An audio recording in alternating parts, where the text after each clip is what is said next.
record. Negative 2m. And then don't forget to cube that. M times m squared is m to the third. You're adding those exponents together when you multiply them. So what's your next term going to be? Negative 12m squared. And then your last term, negative 2m times a negative 1, a positive 2m. So you go plus 2m. Okay, you try the third one there on your own or with a neighbor. You're welcome to talk amongst yourselves.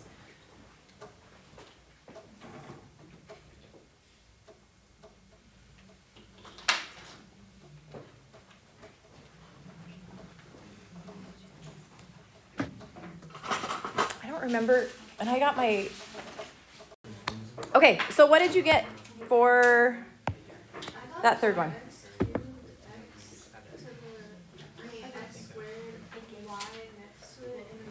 Okay, but what is x cubed times x squared?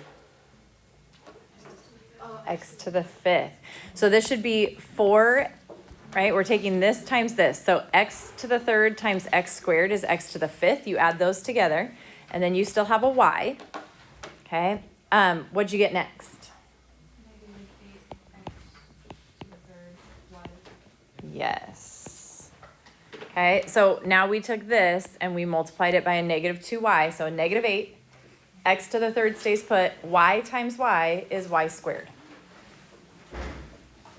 Okay, so factoring is just that. You are going to separate a polynomial into a product. So like a monomial times a binomial or a binomial times a binomial. You're going to break it back down to where it originally came from, like we have right here. Okay. So when we say, for instance, the simplest form of something is 4a squared plus 8a. If I say to put that into factored form, here's what you should be asking yourself. What can I divide every piece of this by? So you have a 4a squared and you have an 8a. Look at just the numbers right now. There's a 4 and an 8. What can you divide 4 and 8 both by? 2. You could do 2. Is there anything bigger you can divide them both by? 4. You always want the biggest one, okay? So you could divide by 4. Then you have an a squared and an a. A to what power would be divisible by both of those? A to the first. You can take 1a out of both of those. So if I factor out a 4a, think of it this way. I'm dividing by 4a, essentially. 4 over 4 is 1. A squared over a is what? A squared divided by a is just a. So you're left with an a there. If you do it on the other one, divide by 4a. 8 divided by 4 is what? 2. It's a positive 2. A divided by a is 1. So that doesn't change. There's no variable back behind there. So this is the factored form where this is your simplest form. Okay? So it's what can you take out of both of them, and then what are you left with once you take that stuff out? Okay? Okay. If you cannot factor the polynomial, it's called prime, and you just write prime. You don't have to do any work. You just say, that one's prime. There's nothing I can do. Okay? All right. So the first thing we're going to focus on is how do you factor out a GCF? Do you guys remember what GCF stands for? Yes, right there. The greatest common factor. So like I said before, in that first one, you all said we could divide out a 2, which is true. 2 is a factor, but it's not the greatest common factor. We want the biggest one that we can take out of everything, okay? So in that one, our greatest common factor was 4a. That's what we could factor out of it, okay? So here is your process. These are the steps that you're gonna do. I'm just gonna quickly talk you through this. First, you're gonna identify the GCF. So look at the coefficients. Look at the numbers that come first. Figure out what number you could take out of it. Then look at your variables and figure out what variables you can take out of it, okay? So coefficients or numbers first and then variables after that. Then you divide everything by the GCF and whatever's left comes behind it in parentheses, okay? If you want to check your work, all you have to do is distribute it back out and make sure you get back to where you started. So if you start at 3x plus 12 and you get a factored form, I could just distribute that thing back in and I should get back to 3x plus 12, okay? Let's try it. So you have 3x plus 12. What are 3x and 12 both divisible by? The biggest thing they are both divisible by? A 3. Okay, so if I take a 3 out, essentially I'm dividing by 3 and dividing by 3. What am I left with on the left? X. On the right, 12 divided by 3 is 4. So this is your factored form. Now, if you want to check it, you distribute 3x plus 12. That's where we started. So that's how we know that it checks out, okay? But your answer is this. Your answer is the 3 parentheses x plus 4, okay? Okay, so look at number 2. What are 7y and negative 7 both divisible by? A 7. So we're going to factor out a 7. If I do that, if I divide by 7 here and divide by 7 here, what am I left with? There's a y. Okay, so plus a negative 1, sure. I'm going to write it as minus just because it's simpler. So minus 7 over 7 is 1. So this would be your factored form. Distribute it. 7y minus 7 is where you started, so then you know you got it right, okay? I don't need you to distribute every time, but if you're questioning if you did it right, that's the best way to check it. Jaden. What if the first number was bigger than the second number? Would we still divide by the biggest number? You just, always the biggest, not the first or the second. You always divide by the biggest number that both of them are divisible by. So like, let me see if I have one like that. Like number 7, right? Yeah, okay, we'll get there. I'll do that one with you. Okay, number 3, you have an 8m and you have a 36n. So look at your coefficients first. What can you divide 8 and 36 by? 8 doesn't go into 36. 4. So if I factor out a 4, okay, that's my first thing. Is there a variable that I can take out of both of those? You can't. One's an m, one's an n. You cannot take them both out. So if I take a 4 out, divide by 4 here, what am I left with? 2m. Okay, then over here, divide by 4, and I'm left with what? 36 divided by 4 is 9, and there's an n. So you get that, and that is your factored form for it. Questions on that? Okay, you try number 4 then. 5x plus 30y. See what you can factor out of both of those pieces, and what do you end up with?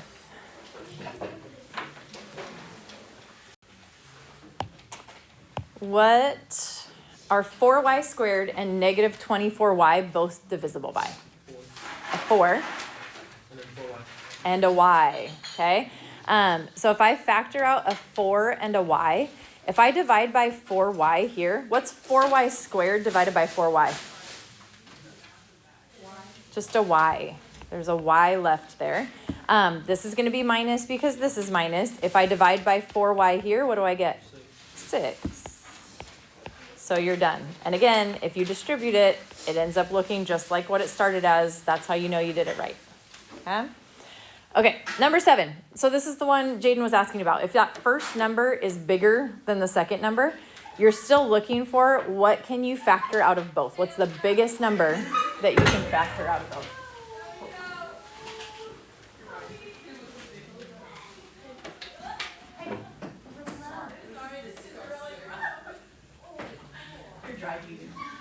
That's unfortunate. Okay, so 21CD minus 3D. What can you take out of both of those number-wise? a 3. You can take a 3 out. It becomes a 7, right? But you can take a 3 out. Can you take anything else out?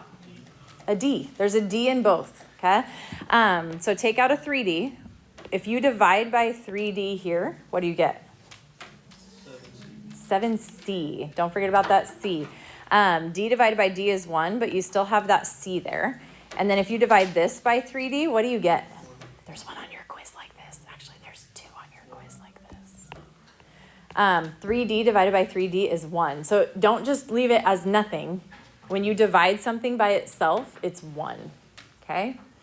I promise you see one very much like that on your quiz on Friday. So why don't I add what D? What do you mean? Because it's 3D divided by 3D. 3 divided by 3 is 1, and D divided by D is 1, so the D goes away. It's just the number 1 now. Okay, jump to number 10. You have a 16 BC squared and a 24 BC.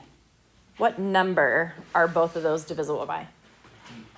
There's an 8 that you can take out of both. If you did 4, okay, there is a 4 that you can take out of both. Is it the biggest thing you can take out of both? No, so always look for the biggest. Start high and work your way low. So you can take out an A. Can you take out a B? Yep, there's a B in both. Can you take out a C? Can you take out a C squared? No C squared, but you can take out a C. Okay, so if I divide by 8BC, I'm left with what? 2C, right? 16 over 8 is 2. B over B is 1. C squared over C is just C to the first. What do you get behind that? Just a 3. Divide by 8BC. So the C's are 1, the B's are 1. 24 divided by 8 is 3. So you get that. Okay. Okay, one more like the one that I said's on your quiz, because it's on your quiz. You ready for this? Number 11. What can you factor out of an AB and an A? An A. So if I factor an A out of that, I'm dividing by A on both sides. What are you left with? B minus 1. These are a 1. You're left with a B. This is 1, so turn it into a 1, and you get that. Okay. What do you do on 13? What can you factor out of 5x and 13y? Nothing. So you just say, this is prime. It is not factorable. It's done right there. Let's do 14. So you have 18a squared bc squared, and you have a negative 48abc cubed. Look at your numbers. You have an 18, you have a 48. Anyone know a number that can come out of both of those? A 6. I can divide by 6 on both of those. Can you take any a's out? To what power? A to the first, because there's an a to the first here. You can't take 2 out if there's only 1 to take. How about b's? Any b's? Just b to the first, and c's? C to the second. So there's a c squared and there's a c cubed. You can take 2 of those out, but not the third. Okay, so if we do that, then we're dividing by 6abc squared. I'm left with 18 over 6 is 3. A squared over 8 is A. B over B goes away. And C squared over C squared goes away. That's a 1. So you're left with just 3A right there. Minus, because this is minus, what do you get on the other side? What? 8. 8C. Yeah, there's a C that will still be there. So it looks like that. Good on that? Okay, last one. Try number 20, and if you finish number 20 and you want one more, try 15. But try number 20, and then we'll talk through that one together, and we will be done. Yeah. You get a fact.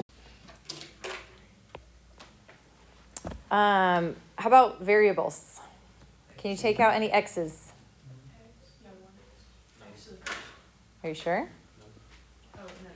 There's no x in that last one. If it's not in every piece of it, then you can't take it out. Okay, so no x's. How about y? No, there's no y in the middle one, right? How about z? How many? Z to the first. So you're going to factor out a 6z. And when you do that, so now you're dividing all three pieces by 6z. Okay, so 18 divided by 6 is 3. You still have your x squared and your y. Your z actually goes away because it's z over z, which is 1. Okay, so that's the first part. Minus 24 over 6 is 4. You still have x. Do you have any z's? Yes. Yeah, z to what power? The first. So you can just put z. You don't need the 1. And then plus 36 divided by 6 is 6. You still have a y. Z to what power? The second. So that will be your final answer. If you did number 15, I'm not going to do it right now, but if you did it and you want to check your answer, it was this. 2xy times x minus y plus 2. Okay? Any questions on any of those? Are you excited to factor? Do you love factoring as much as I do?